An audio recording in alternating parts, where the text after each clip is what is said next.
2024 সালের দ্বাদশ শ্রেণীর সকল প্রিয় ছাত্রছাত্রীদের আগাম শুভেচ্ছা। তোমরা জীবনের দ্বিতীয় বড় পরীক্ষা দিতে চলেছ আগামী ফেব্রুয়ারিতে। তাই প্রত্যেক বছরের ন্যায় এবারও সংস্কৃত বিষয়ের এবিটিএ টেস্ট পেপার থেকে আমি এমসিকিউ, এসিকিউ এবং ব্যাকরণের উত্তরপত্র নিয়ে হাজির হয়েছি। তো আজ আমি আলোচনা করব এসি 25 নাম্বার পেজের এমসিকিউ, এসিকিউ এবং ব্যাকরণ নিয়ে। তো প্রথমেই আজকে এমসিকিউ নিয়ে আলোচনা করব। গদ্যাংশ থেকে যে প্রথম প্রশ্নটি আছে, বিপল্য বা কার বিশেষণ, এর উত্তরটা হবে বৃক্ষ শাখা। এর উত্তরটা হবে বৃক্ষ শাখা, এর দাগের উত্তরটা হবে। তারপর দুইয়ের দাগে যে প্রশ্নটা, ধনদা পদে কি সমাস রয়েছে, এর সি এর দাগের উত্তরটা হবে উপপদ তৎপুরুষ সমাস হয়েছে। তিনের দাগের প্রশ্নটি হলো অলিপোরবার কয়টি গাদা ছিল, সি এর দাগের উত্তরটা হবে 3টি গাদা ছিল। এরপর আসি চারের দাগের প্রশ্নটা, চীনাংশুক কি, অর্থাৎ এর উত্তরটা হবে চীন দেশের অংশ। এরপর আসি পদ্যাংশ। পদ্যাংশ থেকে যে 5এর দাগের প্রশ্নটি, মৌলি শব্দের অর্থ কি, সি এর দাগের প্রশ্নটি হলো মস্তক। 6এর দাগের প্রশ্নটি হলো ভবসাগর পারম বলতে কোন সাগরকে বলা হয়েছে, এর দাগের উত্তরটা হবে সংসার রূপ সাগর। আচ্ছা, এরপর 7এর দাগের প্রশ্নটি হলো কর্ম করা অপেক্ষা কি শ্রেয়, এর উত্তরটা হবে সি এর দাগের কর্ম করা শ্রেয়। 8এর দাগের প্রশ্নটি হলো কার অপ্রাপ্ত বা প্রাপ্তব্য কিছু নেই, এর উত্তরটা হবে এ কৃষ্ণের। এরপর আসি নাট্যাংশ। 9এর দাগের প্রশ্নটি হলো কে মঞ্চে উপস্থিত নেই, সি এর দাগের উত্তরটি হবে মকরন্দ। 10এর দাগের প্রশ্নটি হলো নারিকা শব্দের অর্থ কি, এর দাগের উত্তরটা হবে ক্ষণকাল। 11 দাগের প্রশ্নটি হলো ইন্দু শর্মার পছন্দের পাত্র কে, এর উত্তরটা হবে সি মকরন্দ। 12 দাগের প্রশ্নটি হলো বরাকি পদের অর্থ কি, এর উত্তরটা হবে বি এর দাগের নিচ। এরপর আসি সাহিত্যের ইতিহাস। সাহিত্যের ইতিহাস 13 দাগের যে প্রশ্নটি হলো ভাষের সর্বাপেক্ষা শ্রেষ্ঠ নাটক কোনটি, এর উত্তরটা হবে, ওটা দাগ নাম্বারটা ভুল আছে, সি হবে ওটা, স্বপ্নবাসব দত্তম। এরপর নেক্সট 14 নম্বর যে প্রশ্নটি, চরক সংহিতার লেখককে, এখানেও দাগ নাম্বারটা ভুল আছে, ওটা সি হবে, উত্তর হবে চরক। 15 দাগের যে প্রশ্নটি হলো বৃহৎ সংহিতা গ্রন্থে কয়টি অধ্যায় রয়েছে, এ 108টি অধ্যায় রয়েছে। এরপর আমরা চলে যাব এসিকিউতে। এসিকিউ 2এর দাগের যে প্রথম প্রশ্নটি গদ্যাংশ থেকে, 1 নম্বর প্রশ্নটি হলো ব্যাধি কয় প্রকার ও কি কি, এর উত্তর হবে ব্যাধি 3 প্রকার, যেমন 1 নম্বর আধ্যাত্মিক, 2 নম্বর আধি দৈবিক এবং 3 নম্বর আধি ভৌতিক। 2এর দাগের প্রশ্নটি হলো স্বর্গগমনের সোপান কি দিয়ে তৈরি, এর উত্তরটা হবে স্বর্গগমনের সোপান রাজা ভগীরথের কীর্তি পতাকার দ্বারা তৈরি। নেক্সট প্রশ্নটি হলো নিঃস্ত্রীক উটো যে কৃতাবাস, এখানে কে, এখানে বলতে অলিপর্বাকে বোঝানো হয়েছে। 4এর দাগের প্রশ্নটি হলো বিপিনং ব্রজতি, বিপিনং শব্দের অর্থ কি, বিপিনং শব্দের অর্থ হলো বন।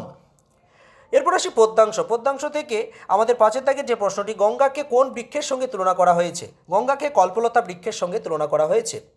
6এর দাগের প্রশ্নটি, নাহং জানে তব মহিমানং, কে কার মহিমা জানে না, এখানে উত্তর হবে কবি শঙ্করাচার্য দেবী গঙ্গার মহিমা জানেন না।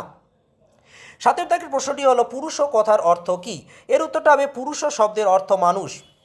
8এর দাগের প্রশ্নটি হলো শ্রীকৃষ্ণের মতে শ্রেষ্ঠ ব্যক্তি কে, এর উত্তরটা হবে শ্রীকৃষ্ণের মতে নিষ্কাম কর্মযোগী শ্রেষ্ঠ ব্যক্তি।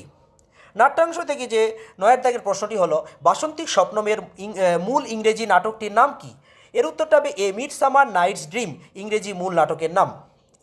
10এর দাগের প্রশ্নটি হলো কুহু বলতে কাকে বোঝানো হয়েছে, এখানে কুহু বলতে অমাবস্যাকে বোঝানো হয়েছে। 11 দাগের প্রশ্নটি হলো কৌমুদীর পিতা কে, কৌমুদীর পিতা ইন্দু শর্মা। 12 দাগের প্রশ্নটি হলো রাজা কি নিয়ে উদ্বিগ্ন ছিলেন, রাজা নিজের বিবাহ নিয়ে উদ্বিগ্ন ছিলেন। এরপর আসি সাহিত্যের ইতিহাস। 13 দাগের প্রশ্নটি হলো অভিজ্ঞান কথার অর্থ কি, অভিজ্ঞান শব্দের অর্থ হলো স্মারক চিহ্ন। 14 দাগের প্রশ্নটি হলো সংস্কৃত সাহিত্যের একটি বিয়োগান্ত নাটকের নাম লেখো, এর উত্তর হবে সংস্কৃত সাহিত্যের একটি বিয়োগান্তক নাটক হলো উরুভঙ্গ। 15 দাগের প্রশ্নটি প্রতিজ্ঞা যৌগন্ধ রায়ন কার লেখা, এর উত্তরটা হবে ভাসের লেখা। এরপর আসবো আমরা ব্যাকরণ। ব্যাকরণে আমাদের শুরুতেই রয়েছে 5এর দাগের কারক বিভক্তি। তো প্রথম যে প্রশ্নটি হলো কবিষু কালিদাস শ্রেষ্ঠ, কবিষু নিচে দাগ আছে, এর উত্তর হবে যথস্থ নির্ধারণম সূত্রে নির্ধারণে সপ্তমী বিভক্তি। আচ্ছা, বিয়ের দাগে যে প্রশ্নটা, এখানে একটা গুরুত্বপূর্ণ জিনিস, টেস্ট পেপারে তোমাদের রয়েছে কাকেব্য মোদকং রক্স, মোদকংয়ের নিচে দাগ আছে, সেক্ষেত্রে কর্তুরী ঈপ্সিততম কর্মে কর্মকারকে দ্বিতীয় বিভক্তি হয়েছে। কিন্তু যদি তোমাদের কাকেব্যর নিচে দাগ থাকে তাহলে কিন্তু অবশ্যই ভিত্রার্থানাং ভয় হেতু সূত্রে করবে, ভিত্রার্থানাং ভয় হেতু। এরপর আসি সি এর দাগের ভিক্ষুক পাদেন খঞ্জ, এর পাদের নিচে দাগ আছে, তাই এর উত্তর হবে জেনাঙ্গ বিকার ও সূত্রে অঙ্গবিকারে তৃতীয়া বিভক্তি। ডি এর দাগের যে প্রশ্নটি মুশিক ও মার্জারাত বিভেতি, এর উত্তর হবে ভিত্রার্থানাং ভয় হেতু সূত্রে অপাদানে পঞ্চমী। ইয়ের দাগের প্রশ্নটি হলো পিতা পুত্রেণ সহগচ্ছতি, পুত্রের নিচে দাগ আছে পুত্রের নিচে, তাই এর উত্তর হবে সহার্থে সূত্রানুসারে সহশব্দযোগে তৃতীয়া বিভক্তি। এরপর আসি ছয়ের দাগের ব্যাসবাক্য সহ সমাস, অর্থাৎ বিগ্রহ বাক্য লিখতে হবে সমাস। রাজপুরুষ, এটা দেওয়া থাকবে পরীক্ষায়, তোমাদের লিখতে হবে রাজ্ঞা পুরুষ, এটা ব্যাসবাক্য, আর ষষ্ঠী তৎপুরুষ সমাস ব্রেকেটে লিখতে হবে। আচ্ছা, বিয়ের দাগের প্রশ্নটি হলো বিনা পানি, বিনাং পানৌ যস্যা স, এটাও বহুব্রীহি সমাস। আচ্ছা, এরপরে হচ্ছে রামানুজ, রামস্য অনুজ, এটা হবে ষষ্ঠী তৎপুরুষ সমাস। তারপর সাতের দাগের আমাদের রয়েছে শব্দযুগলের অর্থ পার্থক্য, অর্থাৎ দুটো একই মতো শব্দ দেখতে একটু বানানের হেরফের থাকবে, তার মানেটা লিখতে হবে এবং সেটা বঙ্গানুবাদ লিখতে হবে, তার অনুবাদ লিখতে হবে সংস্কৃতে, বঙ্গানুবাদ নয় সংস্কৃতে অনুবাদ লিখতে হবে সেই শব্দটা দিয়ে। তো প্রথমেই রয়েছে যবনী, এই যবনের মানে হচ্ছে যবনের স্ত্রী, তাই এখানে কি দিয়েছি যবনী ময়া দৃষ্টবা, এটা উত্তর লিখতে হবে। তারপর যবনানী, তারপর লিখতে হবে যবনদের লিপি, এটা বাংলা মানে, আর এর বাক্য রচনা হবে যবনানী ময়া পঠিতা।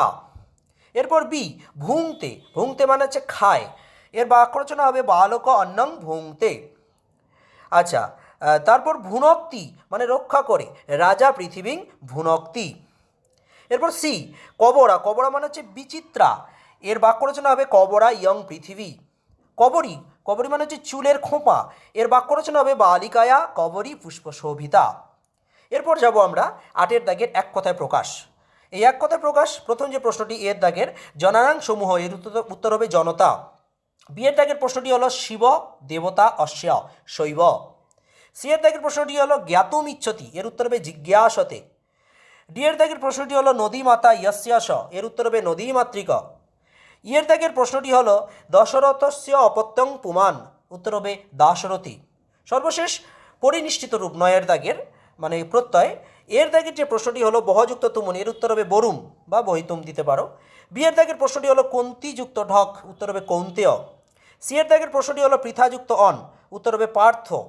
ডি এর দাগের প্রশ্নটি হলো নীলযুক্ত ইমনিজ, উত্তর হবে নীলিমন। ইয়ের দাগের প্রশ্নটি হলো লক্ষ্মীযুক্ত মতুপ, লক্ষ্মীবৎ। এইগুলো আমাদের এসি 25 নাম্বার পৃষ্ঠার এমসিকিউ এসিকিউ এবং ব্যাকরণের উত্তরপত্র। খুব শীঘ্রই নেক্সট যে পেজটা রয়েছে আমাদের এবিটি এর, সেই পেজটার আরেকটা ভিডিও আসবে, তাই তোমরা যারা নতুন তাই এই চ্যানেলটি আমার সাবস্ক্রাইব করে রাখবে, আর বেল আইকন অবশ্যই অন করে রাখবে যাতে সবার প্রথমে তোমরা এই ভিডিওগুলোর নোটিফিকেশন পেয়ে যাও। আর অবশ্যই কমেন্ট করে জানাবে যে ভিডিওগুলো তোমাদের কেমন লাগছে, বন্ধুদের অবশ্যই শেয়ার করবে যাতে সকলে উপকৃত হতে পারে।